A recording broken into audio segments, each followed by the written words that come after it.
Hey everyone, it's Midnight Spectre, and today I'm going to be bringing you a few instances of fandom drama, so I hope everyone remembers to like, comment, and subscribe, and stay tuned for the video.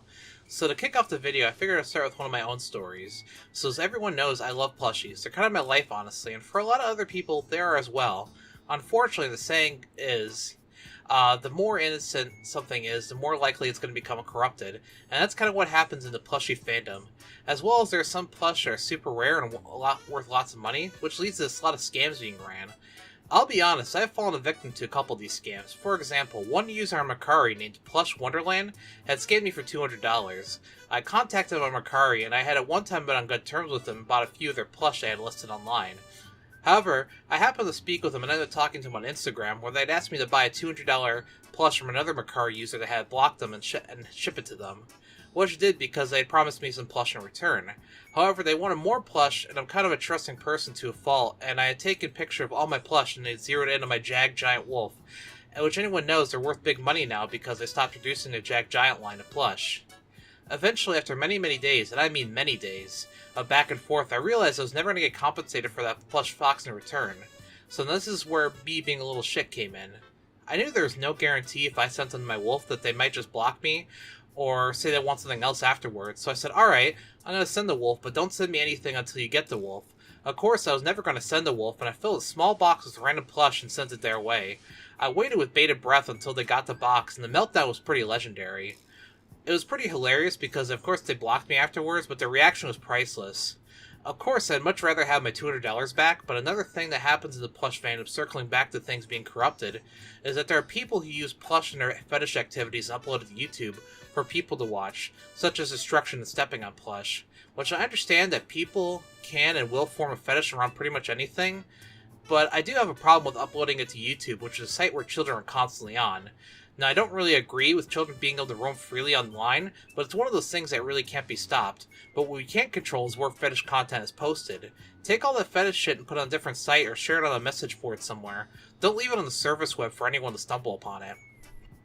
Another thing I wanted to talk about that doesn't really revolve around me, but is part of one of the fandoms that I have an interest in, is that there's a worrying amount of white supremacist ideology and homophobia and transphobia going on in the My Little Pony community.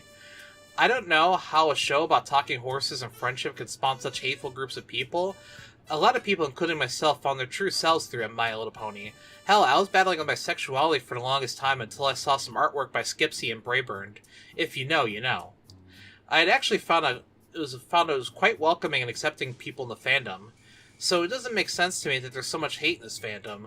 I mean, there are a couple articles online and a huge Reddit post on hobby drama, which will probably need its own video to cover. I know that the Brony fandom spawned from 4chan, and so there's a lot of 4chan cultural influence in the past few years that is becoming worryingly more xenophobic, which has been invading the pony fandom. Now, I do browse the My Little Pony board on 4chan quite a lot. I normally post in the Stallion threads, but when G4 was going on, I would sometimes browse threads relating to certain episodes. And while, of course, a lot of the members of the My Little Pony board lost their collective shit when the School of Friendship opened up and the Student 6 was introduced, which led to a lot of xenophobic views and rhetoric being spewed equating the Student 6 to different races of people, which, let's be real, it's a show about talking cartoon horses in a magical world. We've already seen there are different creatures in the world. Of course, eventually they're going to introduce them some way into the show, and I liked it. I'm a huge sucker for lore and world building, but I have still yet to read the comics, though. Anyway, I get that people are worried that it was going to be another way to sell toys and take away from the story of the show, but I mean, Hasbro has to make their money somehow, and if you want to see more ponies, that's how they're going to do it. They're not going to cater to a smaller adult audience when they could be making significantly more on marketing towards children, because adults like us have to spend money on a whole bunch of other intangible stuff and may only have a small amount of money to splash on a merch from one of our favorite shows, but kids have access to a lot more money because they can beg their parents, grandparents, aunts, and uncles for any new pony toy, or when they get birthday money or Christmas money, they can beg for a ride to Walmart or Target and buy whatever toy they have their eye on. So it stands they would introduce more characters into the lore of the show. Another thing that I see posts online is a certain OC by the name of Ariane, which is a pony with a swastika and a heart cutie mark. White coat, blonde mane and tail, and blue eyes. I heard the argument for her that it's just free speech, bro, which doesn't really hold water to me, because there's a lot of ways to express free speech, and instead of trying to sneak a swastika into places where it doesn't belong. I know for a gag, one year 4chan merged the My Little Pony board and the poll board, which stands for politically incorrect, and I think a lot of people from politically incorrect ended up becoming pony converts, but they brought along their politically incorrect views on the world, and I know it's still kind of a meme to be edgy, but there are a lot of people in the pony fandom that I've recently come across that I don't think they're memeing about this. I'm glad from what I've seen though that they're a vocal minority, and I think that a lot of this hate is also a knee-jerk reaction from what people on 4chan called SJW woke cancel culture. Which, I agree, some of the stuff that people want to cancel is little bit insane. For example, a couple years ago, when we were battling a string of police brutality incidents, people online were calling for Chase for Paw Patrol to be axed from the show.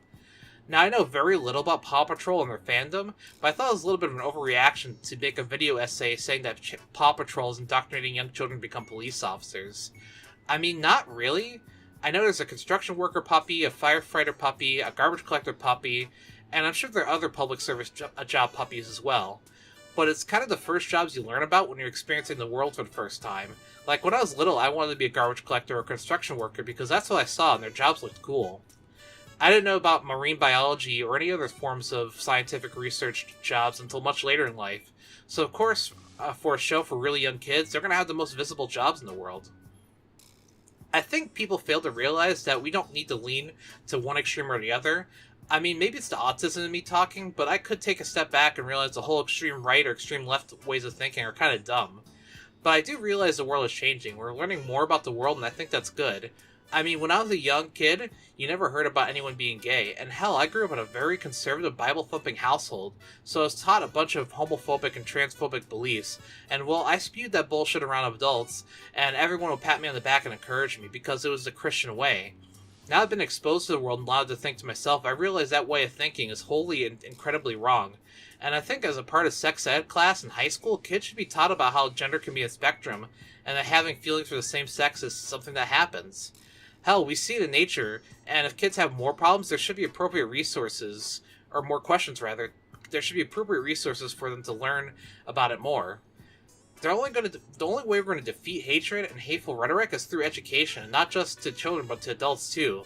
Like, growing up in the 90s, there's a lot of inclusion of people of different races and ethnicities for most children media. For example, the Magic School Bus or Arthur. I started to learn that deep down we're all people, and it doesn't make sense for anyone to say that someone is less human or more human because the religion or practice they follow or what color the skin is, and I believe we need more of that in the world. Well, I hope everyone enjoyed this week's video of a stuffed unicorn on the internet wrestling with heavy topics again. Let me know what you think of this week's video in the comment section below. Remember to like, comment, and subscribe, and I'll see you next week. See ya!